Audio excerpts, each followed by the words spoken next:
మన పెద్దలు ఇప్పటికీ పాటించే పలు పద్ధతులను, ఆచార వ్యవహారాలను మనం మూఢనమ్మకాలని కొట్టి పారేస్తాం. వాటిని తక్కువగా చేసి చూస్తాం. అయితే నిజానికి చెప్పాలంటే వాటి వెనుక ఎన్నో కారణాలు ఉంటాయి. అవి సైంటిఫిక్ రీజన్స్ అయి కూడా ఉంటాయి.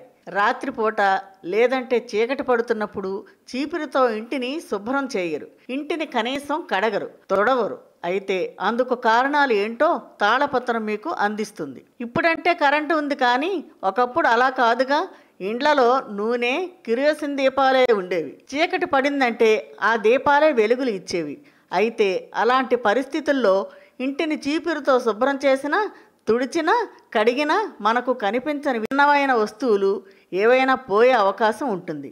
కనుకనే చీకటి పడ్డాక చీపురుతో ఊడ్చేవారు కాదు. ఇక ఇంకో కారణం ఏమిటంటే, చీకటి పడ్డాక ఊడుస్తున్నప్పుడు ఆ చీపురు ఏవైనా పురుగులు, కీటకాలకు తగిలితే అప్పుడు వచ్చి కుట్టేందుకు అవకాశం ఉంటుంది. ఇక పాములు, తేళ్లు వంటివి కుడితే అపాయం కలుగుతుంది. కనుక చీపురుతో ఓడవకుండా ఉంటే అవి అలాగే కదలకుండా ఉంటాయి. కాబట్టి చీకటి పడ్డాక చీపురుతో ఓడటం మానుకునేవారు. అదేవిధంగా ఈ విషయంలో ఇంకో కారణం కూడా ఉంది. సాధారణంగా చీకటి పడ్డాక చీపురుతో ఊడిస్తే దానికి లేచే దుమ్ము, ధూళి తినే ఆహార పదార్థాలపై పడుతుంది కదా.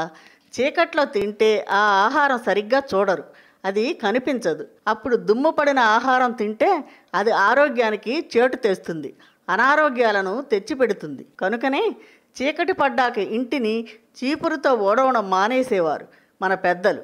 అయితే ఇప్పటికీ కొంతమంది దీన్ని పాటిస్తూనే ఉన్నారు. ప్రాచీన రహస్యాలు, ఆచార వ్యవహారాలు, శాస్త్రీయ విశ్లేషణల సమాహారం మీ తాళపత్రం. మరిన్ని వీడియోస్ కోసం సబ్స్క్రైబ్ చేసుకోండి. ధన్యవాదములు.